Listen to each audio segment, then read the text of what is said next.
कि हमारे साथ भेदभाव क्यों किया जा रहा है। जब ये ज्वाइनिंग मतलब सबके लिए पोस्ट निकाली है, सबके लिए समान है, तो आधे बच्चों को ज्वाइनिंग दे दी, हमको यहाँ पे क्यों सड़कों पे मतलब रोते फिरा रहे हो। मतलब सरकार से हम यही चाहते हैं, क्या हमने मतलब उनमें हमें क्या डिफरेंट है इस चीज़ का।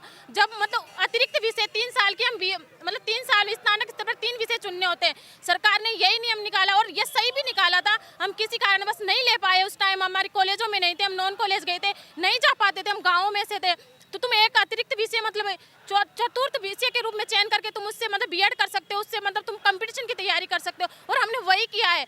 हमने उस एक अतिरिक्त विषय लिया है। और जब चलो डिग्री तो कोई भी ले सकता है, बच्चा 1 साल तैयारी करके, कंपटीशन फाइट तो कोई नहीं कर सकता ना, वही बच्चा कर सकता है जिसमें वो उसके योग्य है, और हमने वही किया है। उन बच्चों ने भी वही किया, उन्होंने 3 साल पढ़ी है, हमने 1 साल उनसे ज़्यादा पढ़ी है। हम उनके साथ ही एग्जाम दिए, फर्स्ट ईयर के मतलब फर्स्ट ईयर के साथ, सेकंड ईयर के साथ फाइनल, उनके साथ हमारा रिजल्ट आया। जब कंपटीशन फॉर्म उनके साथ भरा, हमने चालान भी वही काटा है जो उन्होंने कटाया, उनके साथ बैठा। हमारा कोई अलग कमरे में तो एग्जाम हुआ नहीं, उनके साथ हमारा एग्जाम हुआ, और उनके साथ ही हमारा फर्स्ट पेपर हुआ, उनके साथ पात्रता हासिल की। फिर सेकंड मेंस का पेपर हुआ, एक भर्ती हमारी रद्द कर दी, उस टाइम एक ही पेपर होता था, फिर हमारी भर्ती को रद्द कर दिया। फिर हम 2 पेपर चुने कांग्रेस सरकार ने, फिर हम दोनों पेपर में भी चलो हम 2 पेपर देंगे, वापस तैयारी की, सिलेबस चेंज किया, सब कुछ किया। फिर हमने पात्रता हासिल की, फिर मेंस का पेपर दिया, फिर मेंस में भी उनके साथ ही हमारे आंसर किया, उनके साथ ही हमारा स्कोर कार्ड आया, उनके साथ ही हमारा मेन रिजल्ट आया, उनके साथ हमारी डीवी हुई। जब ज्वाइनिंग के लिए गए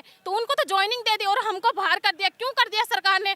क्या सरकार यही क्यों कर रही है? उनके भी वही बच्चे, हमारे वही बच्चे हैं, उन्होंने जितनी पढ़ाई की है उनसे ज़्यादा हमने पढ़ाई की है, उनके पास भी इतना ज्ञान है। क्या हम मतलब इतने भटक रहे हैं ना, सड़कों पे क्यों रोते फिर रहे हैं? सरकार से हम यही चाहते हैं कि हम इसलिए बीजेपी सरकार को लेके आए हैं क्या?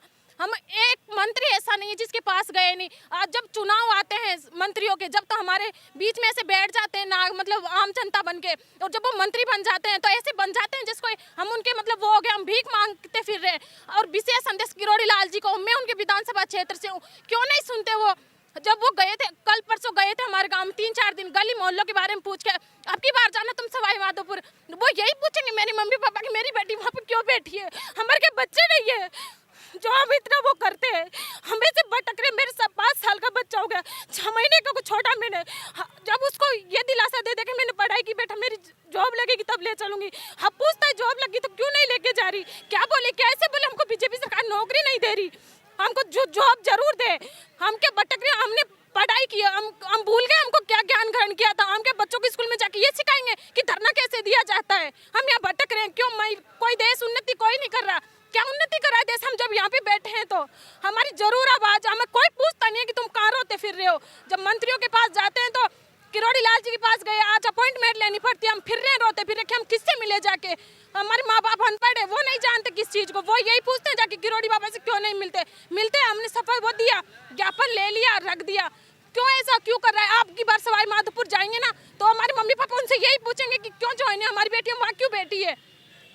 गली मोहल्लों के क्या है, गली मोहल्लों के बारे में पूछते हैं। हमने इसलिए थोड़ा चुना है, हमने कांग्रेस सरकार, हमारे 1000 बच्चे हैं तो हमने 1000 का ही वोट नहीं दिया, हमारे परिवार वालों को वोट दिलाए नहीं। हम उन मंत्रियों को देना, बीजेपी को लाना है, क्योंकि हमको 2016-18 में यही मामला था, वो बच्चे ज्वाइनिंग कर रहे हैं और उनको भी बीजेपी सरकार ही ज्वाइनिंग देके गई थी। कांग्रेस ने हमको बिल्कुल बहुत भटकाया, लेकिन कांग्रेस को जब भी हमने चेता दिया था अगर हमको तुम बेरोजगार छोड़ गए ना तो हम कभी तुमको जीतने नहीं देंगे, और हमने जीतने भी नहीं थे। हम बीजेपी सरकार लाए, लेकिन बीजेपी सरकार जीती ना, हमने बहुत मतलब खुशी का माहौल कर दिया था कि हमें बीजेपी सरकार जरूर ज्वाइनिंग देगी, लेकिन आज बीजेपी सरकार भी हमारे साथ वही कर रही है। तो बीजेपी सरकार से यही है कि हमें तो जल्दी से जल्दी नियुक्ति दे। ये धरना वरना नहीं सीखा, हम शिक्षक है, जब देश शिक्षक देश की उन्नति कर रहा है, बच्चों को वो करेगा तो क्या ये सिखाएंगे स्कूल में जाके कि धरना कैसे दिया जाता है? तो हमें ज्वाइनिंग दे और जो हमारी बुद्धि है उसको हम आगे उन बच्चों में लगाइए। धरना वरना नहीं चाहिए हमको, राजनीति नहीं करनी हमको बस हमारे स्टूडेंट की हम शिक्षक बन के ही रहे और आगे बच्चों को अच्छे उन्नति कराए। तो ये बीजेपी सरकार से कि हमें जल्दी से जल्दी नियुक्ति दे, हमें धरना वरना नहीं, हम बच्चों को छोड़ के आते हैं, हमको भी पसंद नहीं, हम शिक्षक है, हमने तैयारी की है।